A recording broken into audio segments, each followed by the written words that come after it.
Io stamattina mi trovo qua con l'artista, il nostro scultore. La cosa che mi colpì veramente, che ve lo dico, profondo del cuore, veramente ve lo dico, la cosa che mi colpì, l'idea di tu scultori che voi faccia sta statua è proprio a radici, perché è a radici che a noi rappresenta e appartiene. Quindi io la scultura mi piace tutta, però un significato che ci dogno più importanti è a radici. Quindi lui si ispirava. Io a scultura non voglio fare ma la piglio perché poi facciamo una sorpresa. È una sorpresa. Perché poi quasi, non dico finita, ma è a buon punto che si conosce chi è. Si capisce. Però io voglio un attimino un ci spiego scultura nostra come mai ideavo sto fatto di a radici. Perché a radici a livello simbolico rappresenta la storia nostra, rappresenta il nostro passato. Per andare avanti dobbiamo essere ben ancorati alla nostra terra. Ben ancorati qua a radici. Perché se un albero non ha radici cadi, se ne cadi. Una botta di vento se ne cadi. Quindi le radici sono importantissime. Importantissimo. Sì. Per gli alberi ma anche per noi. E ho detto Eni, qui è che tiene l'albero a terra?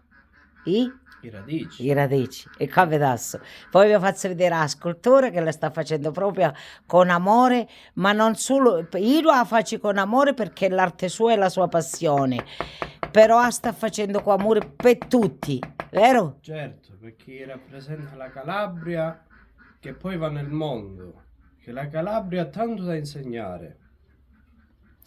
E su tutti i settori. Sì. La radice è perché a radice si trova ogni regione d'Italia ha le sue radici, che ognuno tira per i suoi, però giustamente ognuno ha le sue origini. E poi io volevo dire che i nostri contadini, che ormai sono nonni, i nostri nonni, perché ormai i giovani non tanto lavorano nella terra, però i nostri nonni contadini erano persone molto sagge. Astuti principalmente. Di cultura, perché imparavano dalla natura. La natura era l'insegnante, il maestro, e loro imparavano. E questa è una cosa importante da dire. La pura verità. Erano persone che sapevano sintetizzare le cose, con due parole ti davano un grande insegnamento.